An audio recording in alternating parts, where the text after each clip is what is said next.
name's Ian Spaghetti. I'm a trans man, and I've been a dad for 8 months. The experience as a trans man was long, it was hard, and if I'm being honest, the giving birth part was the easiest part. There were a few medical mishaps and mistakes that weren't actually made because I'm trans, but just happened along the way. I'm gonna try to be a good sport about those, and I'm gonna get into those, and I don't really blame the staff. Don't worry, you know, sometimes things don't go to plan.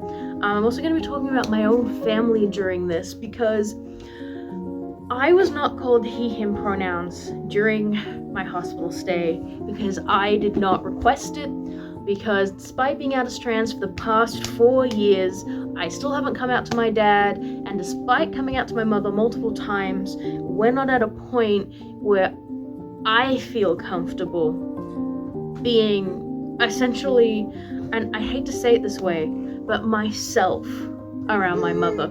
I love my mother, and I know my mother loves me, but she really struggles with this concept, like with me being trans, and it's not like she's turned her back on me. I lived with her during the last couple months of my pregnancy. She set up the room for me to come back from the hospital beautifully. There are just some parts of me she has not come to terms with yet, and that made things hard. And I don't hold a grudge, but it makes me sad. And I've been putting off the video because it makes me sad. We're just gonna do it this time. This time I'm going to be honest, and I'm going to mean it, and I'm going to stop lying for the benefit of people that aren't me. I'm going to stop lying. I'm going to be truthful and honest, and I know that might not reflect well on some people, and I know they might get mad, and I don't want to hurt anyone's feelings, but I also don't want to pretend that something never happened. So today, we're going to be talking about my hospital experience as a trans man when I gave birth to my lovely daughter, who's down here, off screen, playing with her toys, having a good time. So we'll start at the start. It's 4 a.m. I'm at my mother's house. I'm sleeping in the room I grew up in, essentially. This is the house I went to high school in. I didn't quite grow up in it in terms of, like, we always lived there. We didn't move there till I was about 17, but it's the first family home my parents ever owned instead of rented. So it's important to us, and there I was calm, I was happy. 4 a.m, my water breaks. Oh my god, that is an experience, because it did not stop. I soaked through the bed, I soaked through the towels, I tried to walk to the bathroom, which was a terrible mistake. Okay, I wake my partner up. It's just a mess. I am very emotional because my water's just broken. I go tell my mom that I'm leaving for the hospital. I cry. I apologize for ruining the sheets and the bed and the towels, and you know, I'm just a crying mess. I'm freaking out because no matter how prepared I was up here, you were never prepared. Like I'm telling you, you were never prepared for your first birthing experience. You just aren't. No matter how much you know. I went to the classes. I did everything. Anyway, I'm freaking out. I'm sitting on a towel in the car. I am wearing a postpartum. It's essentially, they call them postpartum panties, officially. That's what's written on the box. They're basically an afterbirth nappy. I'm wearing it on the way to the hospital because I am soaking through stuff still. My water break was, oh sweetie, what's wrong? Come here, you okay? Hey, I gotcha. Hi, what you doing?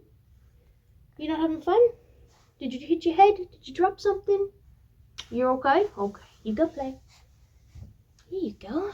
Here you go. Is this what you wanted? Can't reach it? There you go. There you go. Okay. Where was I? Right. During my birthing class, they're like, you know, you might notice, you might not. Sometimes it's a trickle. This was not a trickle. I felt tricked, if anything. So we're driving 45 minutes to the hospital. We get there. They're like, yep, your water definitely broke. Stick around, see if you go into labor. Otherwise, go home. So I went home. And then labor started a few hours later, so it's about the middle of the day. And I come back. And and then my labor stops. And they said that's normal, new environment, stress. Unless you're calm, labor will usually stop. So, I'm like, oh, are we going home again? Like, what do I do? They asked me to stay because at this point, my water has been broken for 8 hours. And labor keeps stopping, and they just want to see how I progress, essentially. And because I live 45 minutes away, and they don't want it taking an hour and a half before they see me again. So I stayed. By 8 p.m., labor has still not progressed. I haven't started. The baby isn't moving. She doesn't want out. She's not coming out. And they have to hook me up to antibiotics. Now, by this point, the staff have been lovely. Ian Spaghetti is my internet name. My chosen name is actually Jasper. So they're calling me Jasper. It's written on the board. It's all going good. But per my request, they're using she, her pronouns, because I know at some point my family's likely to arrive and we're still not on the same page about my identity. So that's what's happening. Then we have the biggest medical problem. My veins are not cooperating with the antibiotics they're trying to put in. They've tried to put it in here, like on my arm. They've tried to put it in my hand twice. And the pain of this not working is worse than the labor pains. I can't move my hand. I'm crying. And it genuinely was worse than the labor pains. The second I said that, they started freaking out. They're like, it's not supposed to feel that way. We're going to bring a nurse in because they've already had a doctor try. They've had the maternity health nurses try to help me out. It's not working. They're not putting it in here. All of a sudden, pain-free. Don't feel a thing. So this was hurting me more than labor, was just because it wasn't in the vein properly. And it's trying to push through, and there's nowhere for it to push through to. So we fixed that. And we get the antibiotics going so that me and baby girl, don't get sick from essentially being stuck with the water broken and the labor not happening. Because you can get infections, and that's not good. And then they have to start labor intentionally, so I am induced with the drip medication. So through the same needle, I'm induced.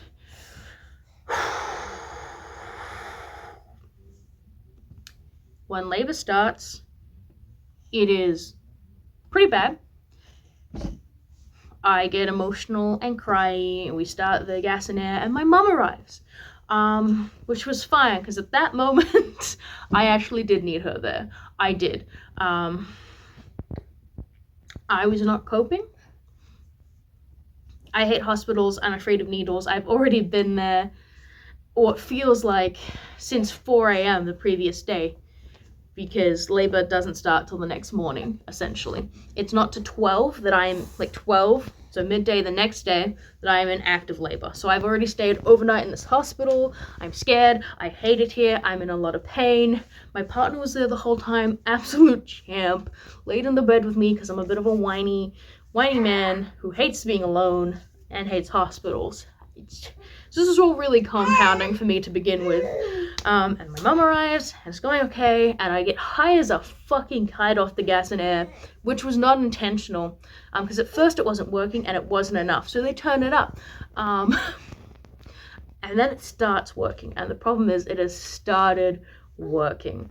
And I'm essentially in a state of non-verbal, not because of the gas, but because I'm throwing up, I'm in labor, and I'm crying. I am unable to be understood. My partner is having to make all the medical decisions on my behalf. They did great. They had already been through the birth plan. They knew exactly what I wanted. So it was going pretty smooth sailing. And the labor itself only lasted for 4 hours. I had to get 2 stitches. They nearly had to help the baby on her way out because she was getting tired. Just exhausted. But I did it. Everything was happy, hunky-dory. Obviously, I'm still hearing she and her. I apologized to my mother in my super high state, and I'm not even sure what for, and either is she. Gas and air wears off, only takes 20 seconds. I've got the baby. It's going great. She's laying on my chest. I'm feeling good. And then comes the next couple of days. I was told by my midwife I only had to be in the hospital for 6 hours if I didn't want to be longer. I stayed the recommended 2 days, listening to the she and the her and the she and the her and the she and the her, and dealing with the fact that my mother also calls me she and her. My mother is calling me by my dead name, and the hospital staff calling me Jasper, and my partner's calling me Jasper. And then even when... This is the thing. My mother knows my chosen name is Jasper. It's on my bank. It was on the board in my room. The hospital staff were calling me that. The ultrasound staff called me that at my 20-week scan that my mother was at. But she's still calling me by my dead name. And when you've just given birth, you're in this super emotional, vulnerable state. And, like, I couldn't even find the words to be like, stop. You know what I mean? But that's normal for me because even now, I haven't told her to stop.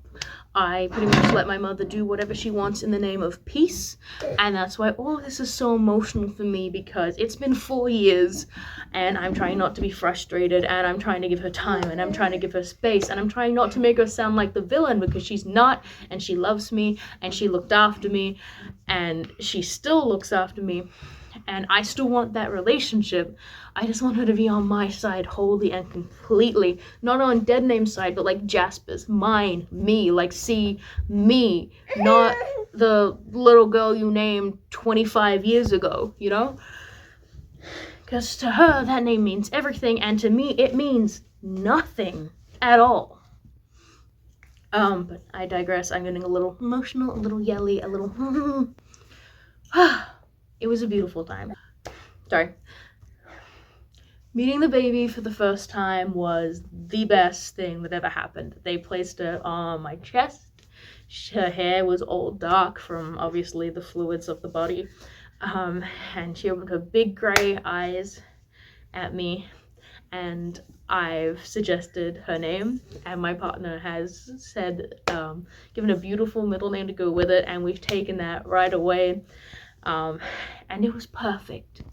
And due to some personal reasons, in that the man who raised me is not my birth father, and my last name comes from my birth father, who I've never met, and who my mother is not a big fan of, but they never changed my last name, so I still have that last name. Because of that, my baby has my partner's last name, because, quite frankly, I was not ready for the family drama that comes from what we originally planned, which was hyphenating the names, because my mother was really, really hurt by the fact that I was considering carrying on this name of this man that I've never met. That hurt her so much, because from her perspective, that's what I'm doing. From my perspective, I was naming the baby after me, you know? Because that's my last name. I'm the only one I've ever met with it. Oh, sweetie, hi. Hi. Are you getting bored? You don't want to play. You don't want to play anymore? You want to cuddle? We can cuddle. Hi. Hi. Hi, sweetie. Oh, you're such a beautiful girl. Yes, you are. You're such a beautiful girl. Don't you touch that curtain, you cheeky. Are you a cheeky? No, you're not a cheeky. Let's see. What can we give you? Do you want him? Do you want him? Yeah. That is violent. Oh, where was I? Yeah, meeting this baby, best day of my life. The first day or two in the hospital, I was still, while emotional, kind of riding the high of having this baby. I was cuddling her all the time. I was beginning the breastfeeding, and I know some people prefer the phrase chest feeding. I'm fine with either. I don't care. I'm a trans man who is chronically aware I have breasts. Obviously, I've been breastfeeding for the past 8 months. But yeah, chest feeding, I don't mind saying that. It's the same thing. Anyway, she was having breast milk. Human milk sounds weird, so we're gonna keep going with breast milk. So she was having breast milk. We were really bonding, and it was going absolutely great. You want to see? There you are. Wave. There you are.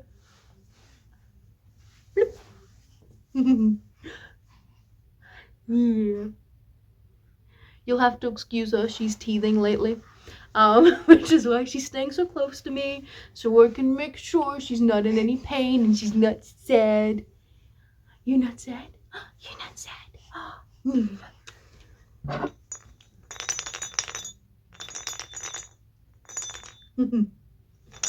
we dropped it. There you go.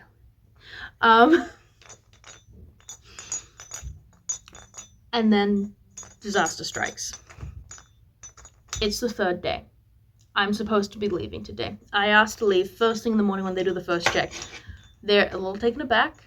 There's no reason that I need to stay, but they thought I'd want to. And they said, yeah, sure, but we probably can't get the paperwork done till the afternoon to discharge you. I am fine with that. The afternoon comes around. I haven't seen any of the midwives all day, not since that first feeding. The afternoon staff, I think it's like 5 p.m. by this point, come in and they're freaking out because my baby has got no records for the day. No nappy change record, no milk record. They don't know if she's being breastfed or formula fed, if she's had any feedings at all since 7 in the morning. So they come in freaking out.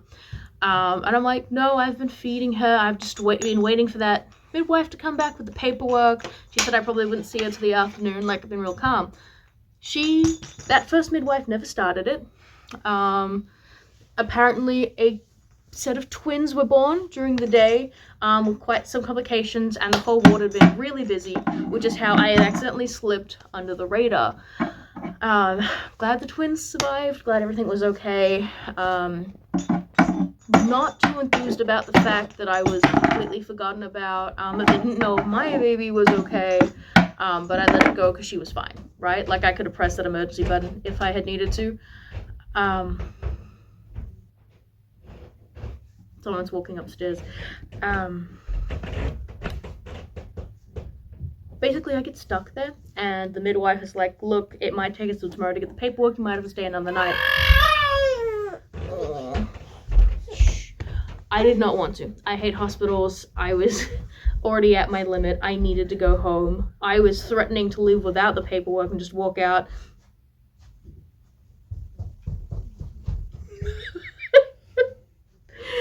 Anyway, my cousin and my mom fought tooth and nail to get me out of there. We didn't leave till 8 p.m. I got to take this little girl back to the house and cuddle her in my actual bed. And everything was fine after that. But yeah, it was a really long process. The staff did their best. And really most of the complications came from the stuff in my personal life that I didn't sort out before I went into the hospital. Okay, bye!